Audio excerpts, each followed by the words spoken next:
প্রিয় দেশবাসী, আসসালামু আলাইকুম।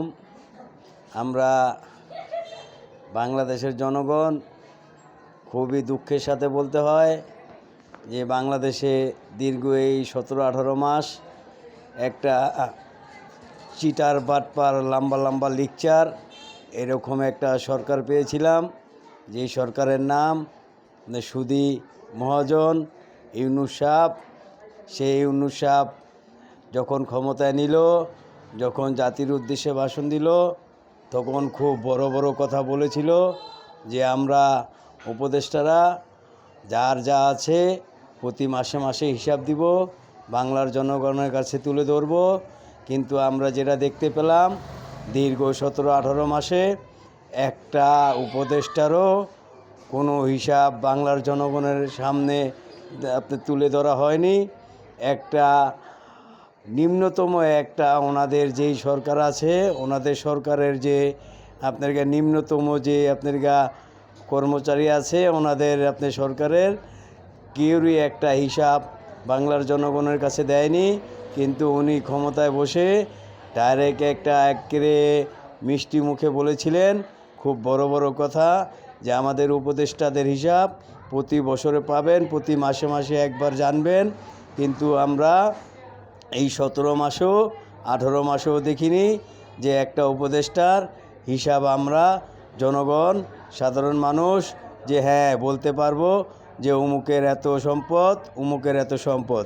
কিন্তু আমরা এটা দেখেছি যে এই সরকার বাংলার জনগণকে সবসময় তুচ্ছ তাচ্ছিল্য করে আসছিল।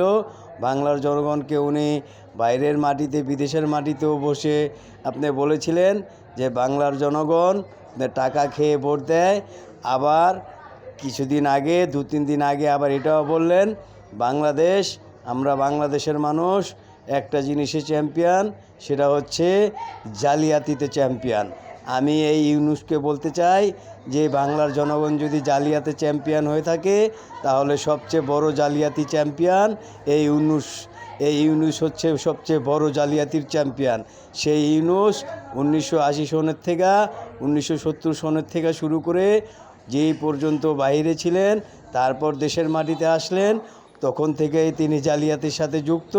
তখন থেকেই তিনি বাইরে থেকে অনুদান এনে বাংলার জনগণকে দেওয়ার কথা বলে অনুদান এনে স্বাধীনের ছবি থেকে, স্বাধীনে যে আমাদের মুক্তিযোদ্ধাদের ছবি ছিল সেই ছবি বিক্রি করে উনি কোটি কোটি টাকা বাংলার মাটিতে এনে সেই টাকা দিয়ে উনি সুদি ব্যবসা শুরু করেছেন। ওই কারণেই ওনার যে বিদেশি বউ ছিল, রাশিয়ান কন্যা, সে ওনার বউ এই সুদি ব্যবসার জন্য ওনাকে ছেড়ে তালাক দিয়ে চলে গিয়েছিল। আর সেই ইউনূস কদিন আগে আমাদের বাংলাদেশের জনগণকে বলল যে বাংলাদেশ সবচেয়ে একটা জিনিসের চ্যাম্পিয়ন, সেটা হচ্ছে জালিয়াতিতে চ্যাম্পিয়ন।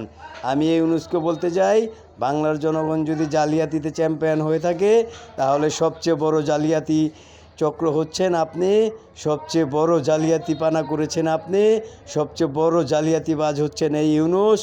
কারণ তিনি সাধারণত আয়করটাও ফাঁকি দিয়েছেন।